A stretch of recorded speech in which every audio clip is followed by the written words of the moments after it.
Olá, pessoal, boa noite. Estamos aqui para mais uma aula da nossa disciplina de anatomia humana e hoje nós vamos iniciar o nosso estudo sobre o sistema digestório. O sistema digestório, ele é um conjunto, de estruturas que nós vamos estar estudando que fazem parte do processo de transformações físico-químicas dos alimentos, que nós ingerimos. Então, esse conjunto de estruturas, ele tem a função de converter esse alimento em compostos menores e que sejam capazes, então, de ser absorvíveis, pelas nossas estruturas. Esse processo de digestão que ocorre em nosso sistema digestório, ele acontece de duas formas: a digestão mecânica e a digestão química. A mecânica é aquela realizada por dentes, língua, coação das nossas musculaturas, dos órgãos que constituem o nosso tubo digestor, ou seja, por onde o nosso alimento ele vai passar dentro desse sistema.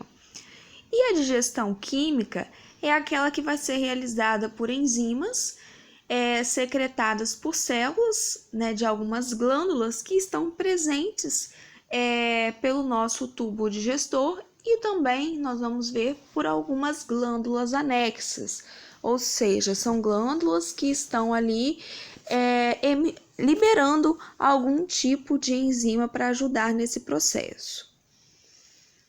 O nosso sistema digestório, nós podemos falar então que ele tem a função de aproveitar, destinar ao aproveitamento pelo organismo das substâncias alimentares para poder, dessa forma, extrair dali os nutrientes e todo o material que a gente precisa para os nossos processos vitais.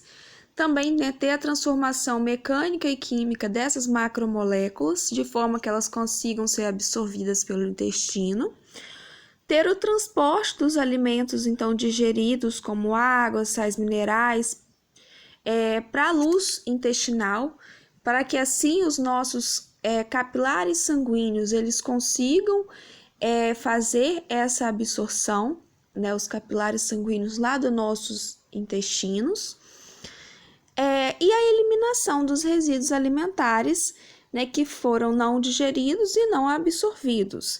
Então, a gente sabe que nem todo o nosso alimento, ele vai permanecer, com a gente, ele vai ser absorvido, Alguns elementos, eles serão eliminados, na forma de fezes. E aí nós vamos ver o passo a passo por onde esse alimento ele passa e como que vai dando a formação, desses processos. Então, no nosso sistema acontecem alguns processos importantes, como a mastigação, que seria a desintegração parcial, incluindo tanto o processo mecânico ali da nossa boca, a língua, os nossos dentes, como também processo químico, que nós vamos ver com a importância da ação de glândulas salivares, por exemplo. A deglutição, que é a condução dos alimentos através da faringe para o nosso esôfago. A ingestão, que corresponde ao momento de entrada desse alimento dentro do nosso estômago. A digestão, que seria o desdobramento desse alimento, desse bolo alimentar, em moléculas mais simples, então transformando esse alimento em moléculas que consigam ser absorvidas pelas nossas estruturas. A absorção, então, dessas moléculas que ocorrem em nosso intestino. E a defecação, que é a eliminação daquelas substâncias que não foram, então, digeridas e absorvidas pelo nosso trato gastrointestinal. Aqui nós conseguimos ter uma visualização, de modo geral, de todas as estruturas, e nós vamos, então, estar estudando uma a uma. Começa lá na nossa cavidade bucal, boca, cavidade bucal, vai sendo conduzido aí pela faringe, esôfago, estômago, intestino delgado, intestino grosso, até chegar, na eliminação lá no reto e ânus. Então, nós vamos estudando passo a passo é sobre esse processo que vai acontecendo pelo nosso trato gastrointestinal, ou seja, pelo nosso sistema digestório. Então, o alimento, ele vai iniciar a passagem pela boca, né? Então, a boca seria a entrada do nosso tubo digestório. Então, nós temos na boca as bochechas, o palato duro, o palato mole, e também a nossa língua. Então, essas estruturas fazem parte do processo, né, mecânico, início do processo mecânico, para poder ter o desdobramento aí desse alimento. Os dentes, né, que estão dentro da nossa boca, da nossa cavidade bucal, são estruturas importantíssimas, porque tanto vai auxiliar no nosso processo da mastigação, como também é importante para a nossa fala. São estruturas, né, fixas e eles estão fixados lá nos alvéolos das nossas mandíbulas e maxila. Então, eles já têm ali uma importância para poder iniciar esse processo de quebra do nosso alimento. Aqui, nós podemos ter uma visualização sobre a estrutura de um dente, né, como que ele é constituído, principalmente aí pela coroa, que é aquela parte, né, visível, o colo e a raiz, que é a parte que está internamente ali dentro do processo alveolar de mandíbula e maxila. A língua também é outra estrutura presente na nossa cavidade bucal, importante também. Nós podemos dividir a língua em algumas estruturas principais, como a raiz da língua, que seria, né, a parte mais posterior, o sulco longitudinal da língua, que está ali no meio da nossa língua, é como se dividisse em lado direito e esquerdo, e o ápice da língua, que seria, né, a pontinha da nossa língua. Então, a língua ele é um órgão importante para a mastigação e a deglutição dos alimentos. Ele é importante para a gente poder sentir o gosto desses alimentos, né? Importante para a nossa fala. Ela está presa, né, a diversas estruturas do nosso, da região ali próxima à cavidade bucal, né? Músculos e outros acidentes ósseos, e possuem regiões específicas, né, como o ápice, que seria aquela extremidade anterior, que é a parte ali que eu comentei que seria como se fosse a pontinha da nossa língua. Aqui nós podemos visualizar, está destacado aí de vermelho para vocês, né, alguns músculos que fazem parte da fixação ali, de dar apoio para a nossa língua, né? Prender a nossa língua, vamos falar assim. Então, são os músculos aí ao redor da nossa cavidade bucal, tendo esse papel importante. A língua também tem essa parte inferior, essa prega, que é chamada de frênulo da língua, né? Seria uma linha mediana, que é bem visível, né, pra gente. Na língua a gente encontra papilas linguais, né? Também temos numerosas glândulas mucosas e folículos linfáticos, que seria a tonsila lingual. Nós já conversamos um pouco sobre as tonsilas, que são importantes aí lá no processo, né, do sistema linfático, quem lembra? Bom, que se alguém não lembra, dúvida aí para vocês me responderem. Então, são glândulas, né, que ajudam no processo também de iniciar esse desdobramento dos alimentos na nossa cavidade bucal. A nossa língua, ela possui diversas papilas gustativas e em cada região da nossa língua é responsável por um sabor diferente, né? Por reconhecer um gosto diferente e com isso enviar informação do cérebro para o cérebro para que possa processar e a gente identificar qual seria o sabor, se é amargo, salgado, ácido, doce.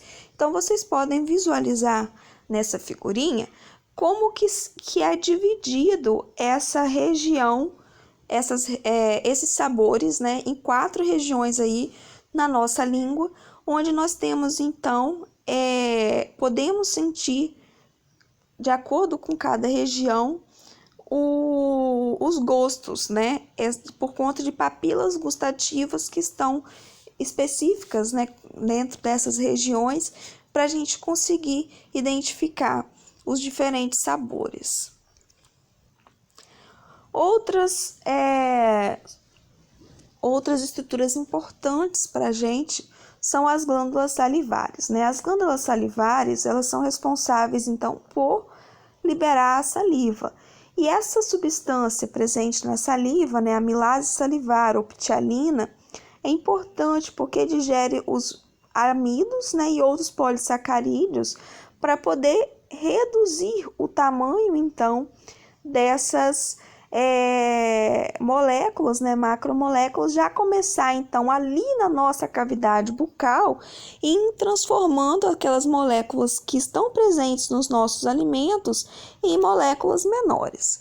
Nós temos, né, 3 glândulas salivares aí principais: parótida, sublingual e submandibular, como elas estão destacadas aí para vocês na figurinha, né, quanto à localização de cada uma delas. Após o alimento ele passar pela nossa cavidade bucal, com as estruturas então que nós vimos que ali nós temos, né, a língua, o palato duro, o palato mole, as nossas bochechas, os dentes, as glândulas salivares, esse alimento ele já começou a passar por um processo de digestão mecânica e digestão química. E aí ele vai continuar pela nossa faringe. A faringe é aquele que nós já conversamos, que faz parte tanto do sistema respiratório como para o sistema digestório. E no caso, no sistema digestório, ele vai ligar, faringe vai ligar a cavidade bucal ao nosso esôfago. É um órgão, né, que possui paredes espessas, revestidas ali devido ao músculo que reveste, e também possui mucosa faríngea, que ajuda a facilitar a passagem, então, desse alimento. Então, esses músculos, como vocês podem ver numa figurinha aí embaixo, o músculo se contrai, empurrando esse bolo alimentar, e por onde o bolo alimentar está passando, o músculo vai relaxar para que o bolo alimentar passe. Então, nesse processo de contrair e relaxar, o bolo alimentar ele vai sendo conduzido pelo trato gastrointestinal, né, digestório. E aí nós podemos classificar esse processo, né, de deglutição, que é o processo que o alimento ele passa da boca para o esôfago, por 3 estágios. Lembrando que vai ser facilitado pela saliva e pelo muco. Então, nós temos 3 estágios, sendo o primeiro o voluntário, que é aquele momento que o bolo alimentar ele passa da parte oral, né, da faringe, da nossa boca, para a parte oral da faringe. Então, quando a gente tem com o alimento na nossa boca, nós temos a atitude voluntária de engolir o alimento, ou seja, vai passar da boca para dentro da faringe, que seria aquela parte que a gente chama oral da faringe. O segundo estágio é o estágio faríngeo, que constitui já uma passagem voluntária da faringe para dentro do esôfago.